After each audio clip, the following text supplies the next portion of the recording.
Hi guys, Ashley, the sourdough gal, coming back with you guys today on this beautiful Tuesday afternoon. I have got a recipe for you today. So, out of all the sourdough recipes I've tried, this has been my favorite, and I've put off doing it because I kind of overdid it for a while. Though I don't know how you really can because, once you guys have tried this recipe and tasted it, you'll want to make it all the time too. So, I'm coming to you today with a simple focaccia bread recipe. The website I get it from is The Perfect Loaf. It is a wonderful website. I would highly encourage it for anybody to go check it out. It's got great tips, wonderful recipes. I've learned a lot from it. The Perfect Loaf. So, we're doing focaccia today. Now, focaccia is kind of a different sort of monster. The dough with focaccia is really gloopy, would be a good word for it. It's just gloopy. So again, remove any jewelry, and because you are going to be folding this by hand. There are ways to do it with just the dough hook and all that, but I still think the warmth of your hands and just the effort you put in that way does a little bit more for the bread. So we'll start off by telling you guys what you need. And forgive me, I'm going to cheat and look a little bit. So you're going to need 345 grams of all-purpose flour. So I've put that in the mixer already, and this recipe you're going to start off using your mixer and your dough hook because it's just so much easier because of how soupy it gets. Now, one of the great tips on the Perfect Loaf website, and something I struggled with the first time I made this, was wanting to add more flour. Because again, it's so wet that you're like, this doesn't look like any bread recipe I've ever seen. It's just too wet, and the truth is, don't do it. So if you're tempted to add more flour, they say, and I say, don't add more flour. It's supposed to be the way it's supposed to be. So I'm trying to give these measurements. I'm going to start trying to give them in cups and tablespoons as well. So as far as the all-purpose flour goes, like I said, 345 grams, which is roughly 2.5 cups, maybe a little more, just a pinch. And then you're going to want, I got my high gluten bread flour here. You're going to want about 3/4 of a cup, maybe again a pinch more. And in grams, the high gluten flour is 148 grams. So 148 grams of high gluten flour, or roughly 3/4 cup of high gluten flour. So then you're going to add your salt. So you're going to have 9 grams of salt, and I use sea salt. I really like the flavor to it. Now I just got it in a tablespoon. It's not a tablespoon worth. 9 grams comes out to be roughly a teaspoon and a half, I would say. So, and if you like salt, this is one recipe that you can add more salt on the top of it, like sea salt. So one of my favorite sea salts is just by the salt company Morton. And at the end, when we bring this all together, this focaccia recipe is going to be Kalamata olives and rosemary with sea salt on the top. Oh, that sea salt on the top. Talk about good. But the great thing about this focaccia recipe is that you can add any topping you want. The one on Perfect Loaf has sun-dried tomatoes. I mean, you can add anchovies to it if you want. So anyways, it's just a very versatile recipe as far as adding toppings. So you got your 2 flours, you got your salt, and you're going to add your water. So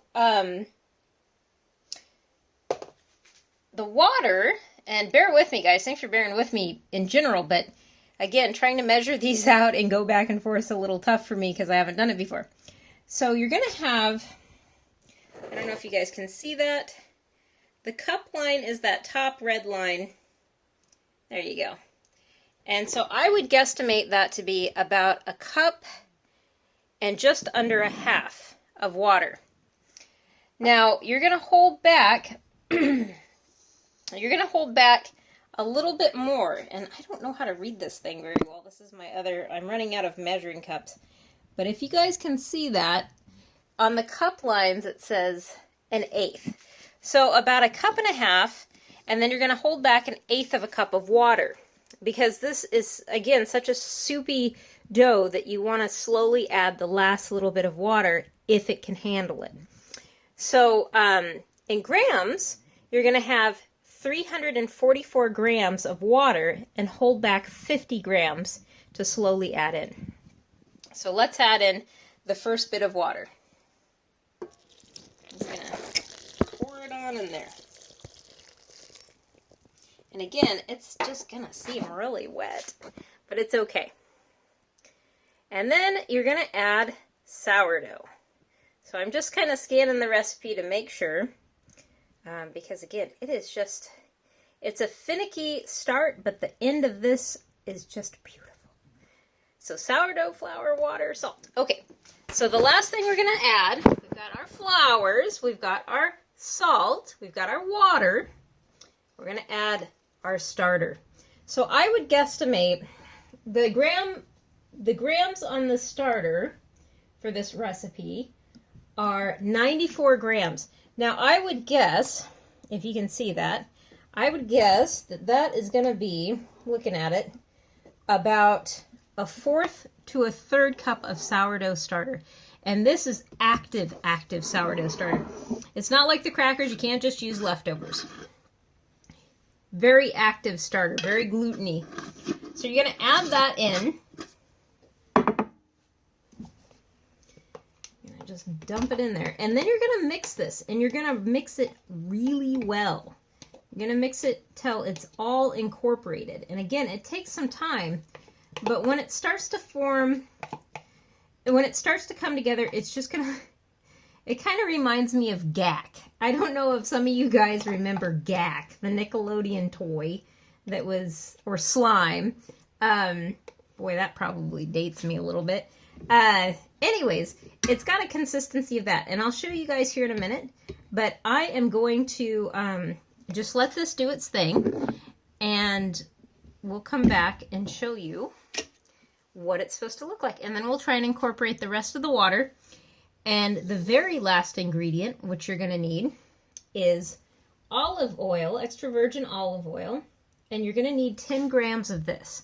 So 10 grams of this, it's poured in a tablespoon, is just shy of a tablespoon of olive oil. Just shy. So there you go. 10 grams or just under a tablespoon. We'll be right back and we'll take a look at how this is doing. Okay guys, so it's mixing and hopefully you can hear me over the mixer. I'm going to show you guys kind of what this is supposed to look like. And I'm going to stop it and pull it up. Now, as you can see, it's a little bit wetter than normal dough, but we want it even wetter than that. The thing about focaccia that I find so fun is that even though it's like a gloopy mess at first, when it rises, it's like a giant puffball.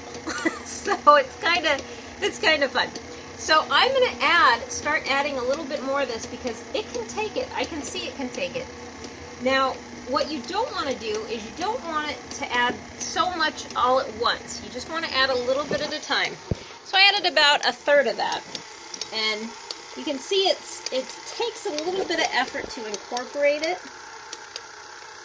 Because again, this is already a pretty gloopy dough. And I would say that that's all it needed was about 1/3. So I'm going to let this mix, and then we're going to add the olive oil here in a minute once this is combined. But again, do it kind of, I wouldn't go any higher than medium speed because you want it to have a real elasticity to it and that real gloopiness but not fall apart. And we'll take a look at it here in a minute. I did medium for a while and then I kicked it down to slow speed to let it kind of do its thing a little bit better. Okay guys, so I went ahead and added a smidge more water. I would say of that second 50 grams of water that we reserved, I probably added half. Now again, this can change depending on your altitude as well. I made this focaccia bread at about 3,000 feet this last weekend, when I was elsewhere visiting some friends and helping on some property, and it only required the first bit of water, but down here it always seems to require a little bit more. So elevation plays a big factor in many different types of baking. So with the water added, this is kind of what it's going to look like. So consistency, again, is interesting. I might keep it mixing for a little bit longer, but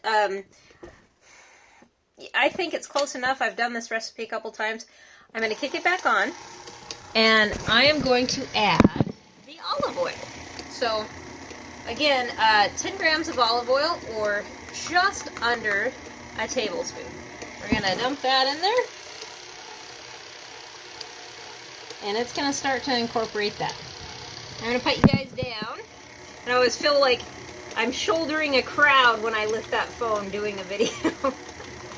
So, scoop out what I can. And again, be patient with it. Try a medium speed, then drop it down. Because its incorporation is a little bit different than most recipes. Now, some people prefer to mix by hand, and you can do a French method called the slap and pull method. I think I've mentioned it in previous videos. I'm not that talented. Maybe you are. I would encourage you guys to research it, but I'm not that talented. So I'm letting my mixer do most of the work on this. And then when we go back to fold it, we will fold it by hand. And that's where you get involved a little bit more with this. It is so sticky. But I'll show you kind of how they want you to fold this here in just a minute.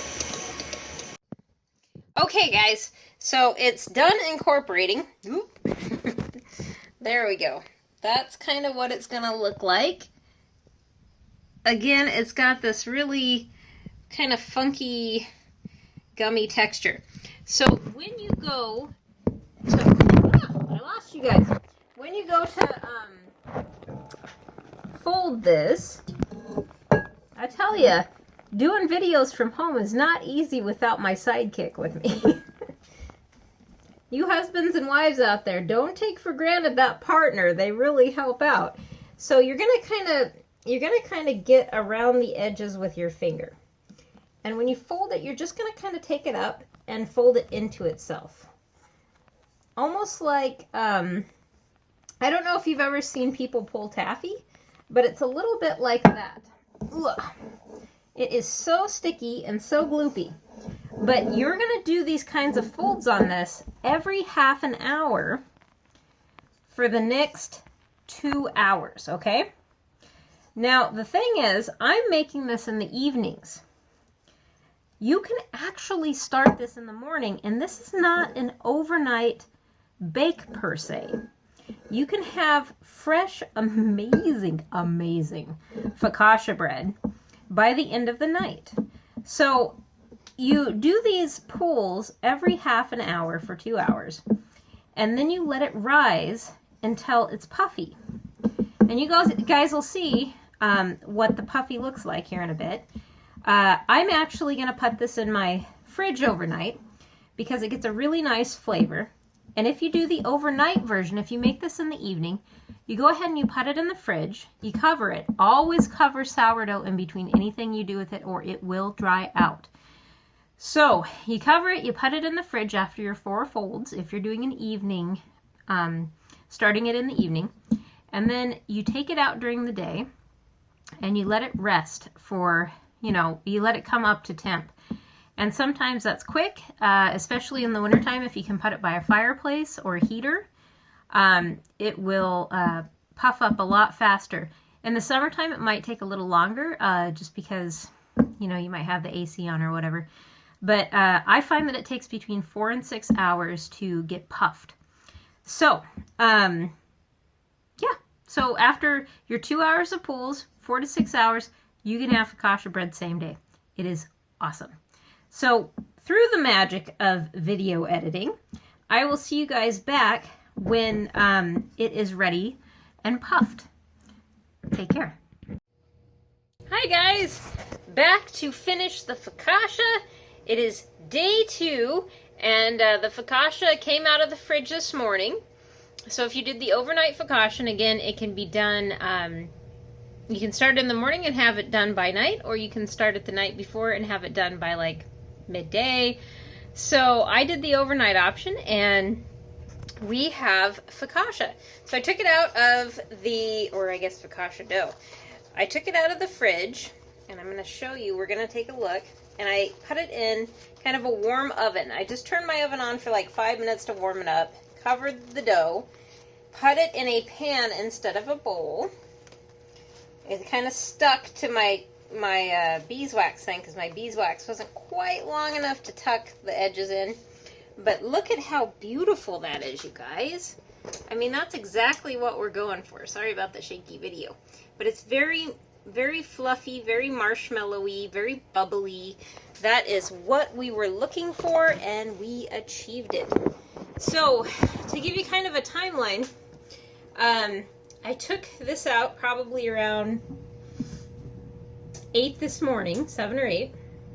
I put it into the Pyrex dish pan, and again put it in a warmish oven, but not while the oven was on, just heated the oven up, and left it there covered for until 2 o'clock. So that's kind of to give you a timeline. So now we get to top this thing. And the great thing about focaccia is you can add any topping you like.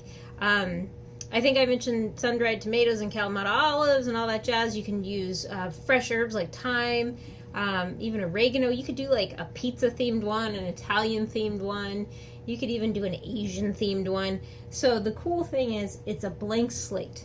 So what I'm choosing to do today is use Kalamata olives. Let me see if I can get you the lowdown. So I got the Kalamata olives and the dried rosemary. So I'm lucky enough to have a nice rosemary plant where I'm at, and I dry it and I just crumble it. So that's whole there, but I crumble it a little bit more. And then I cut the Kalamatas in half. And my dear sweet husband, just to give you guys an idea, I asked him to pick up Kalamata olives at the store. Mind you, this man is the love of my life. I love him very much. But if some of you have husbands or maybe wives like mine, they come back with this. Look at the size of this Kalamata olive jar. I had to laugh so much. I was like, that is one big Kalamata olive jar. So we pretty much will be having focaccia bread with Kalamata olives for at least a year. So, anywho, it was great, and they're really good. So if you go to Cash and Carry and you need Kalamata olives, the barrel of Kalamata olives is quite tasty. So what you're going to do to get your focaccia ready for your toppings is you're going to put some oil on your hands. Because remember how sticky this and gloopy this dough was yesterday? Just as sticky today. Just a little more fluffy instead of gloopy. So you take your fingers, and I can't really angle this, but you go down in the focaccia like this, and you create pockets, and you kind of dimples. So for those of you who've had focaccia bread, you'll understand what I'm talking about. It's kind of a dimpled bread. And it doesn't really deflate the bread, but it creates these nice little pockets where oil is going to sit. And that oil is going to help kind of both make the bake better on this bread, but it's also going to fry the bread in a little bit of a manner. So while it's baking, it's also being slightly fried by the oil that we put on it. So let me kind of get my hands de-Kalamated, oiled, and focaccia. And I'll kind of show you. You see the dimples now? And some of you, depending on how long and fluffy you let it get, the dimples can be deeper or more, dense, I guess. I don't know. You can just, sometimes it's really fluffy and you can really get the dimples in there, and sometimes they're more surface dimples. So anyways, what you do now is you take that extra virgin olive oil and you put about 2 tablespoons of olive oil on it. So you just drizzle it over it.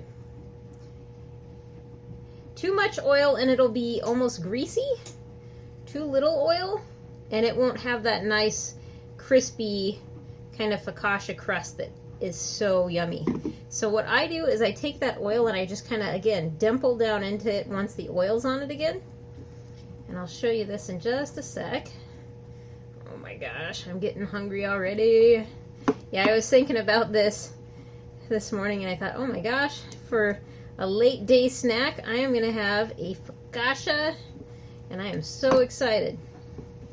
You know, you could even do like a Parmesan Reggiano cheese on this and it would be really yummy. So there you go. Again, the dimples in the oil. And now what I'm going to do is I'm going to take my calamatas and I'm just going to kind of place them randomly in there. And when I make this for friends, I have a friend that likes the calamatas and his wife does not. So we leave them off half. So get those nice and spread out even. You know, and again, have fun with this bread. I think this is one of the most forgiving recipes as far as what you add to it. It's not very forgiving if you get the dough wrong. Not at all. I've done that and it has been like flat as a pancake. It's a pancake focaccia. That is not a focaccia you want to eat. But the toppings are super forgiving. So, you know, you can add kind of semi-wet toppings. You can add, you could even do a hamburger focaccia. That would be kind of interesting, huh? All right. So I got my calamatas on there. And just to kind of show you the spacing I do with them, that's kind of what it looks like. The olives. And now the rosemary. And I would not recommend if like me, you have fresh rosemary. Fresh rosemary is dynamite on this thing. But I just had some leftover dried, so I wanted to use it up. Do not probably use the full size rosemaries. I would do, you know, what I'm doing here and try to crumble them a little, because you get a big piece of dried rosemary, even if it is baked, and sometimes it can poke you a little more than you want. So it's not the worst thing to get poked by, but might not feel great. So I'm going to crumble those, the rest of them kind of on the cutting board, because it's easier to do than in front of the camera. And just kind of get that in there. And again, kind of spread them out just like you did the olives. I haven't tried this with thyme. I've really wanted to try thyme on it. My thyme plant's not quite up and running for the season. It's trying, but it's a little slow to get moving this year. And that's okay. The rosemary is awfully tasty. My husband loves it and I love it, so that's just fine. And hopefully you guys will love it. That's my goal to all of this, is that, you know, in these videos, I'm hoping I'm teaching you guys something fun. I'm encouraging you to look at these amazing websites. And again, I'll give a plug to The Perfect Loaf. This is their focaccia recipe. Focaccia kind of intimidated me when I first thought about doing it. And when I went to their site and found their recipe, it just broke it down, made it easy. Perfect Loaf. Have to say, you might get the perfect loaf every time you use their website. But yeah, just, you know, surf around. If you don't like the recipes I use, I tell you guys, there's a million out there. The great thing about it is you get to experiment. And sourdough, you can regrow it the next day. So don't be afraid to try new things. So here is what it looks like before it goes into the oven. Beautiful. That's beautiful. So you're going to put it into an oven that's 450 degrees. Okay? 450. And you're going to put it in and set a timer for 15 minutes. And at 15 minutes, you're going to rotate the pan. So, and then you're going to set the timer for another 15. So a total of 30 minutes the focaccia's in at a 450 degree oven. The rotating of the tray, or the pan of focaccia, just kind of helps the bake be more even, especially if, like my oven, yours is a little temperamental. So anyways, that's it. Good luck, and I'll see you guys back here in a little bit, and we'll take a look at the finished product. Oh! I almost forgot. I also add Morton's crunchy sea salt. We talked about this yesterday. So I put a generous amount of this on top of it too. And once this is on, I will toss it in the oven and set my timers. All right, see you in a bit. All right, guys, I just took out the focaccia. Are you ready? I don't think you're ready because it's that amazing and delicious, but I'm going to show you anyways. Look at that. Ah, can you hear it sizzling? So, if you need to make a friend, if you need to do a political bribe, I recommend making this focaccia bread. It is that good. It is one of the best breads I ever make, and no matter who I hand it off to, I've not had a bad word against it. I'm going to try it out on an aunt of mine who does not like sourdough and see if she likes it. So if she does, I will know for sure that it is the winning recipe to win over the world and maybe conquer it. Anywho, guys, have fun with it. Like I said, try lots of toppings, and thanks for watching. Bye.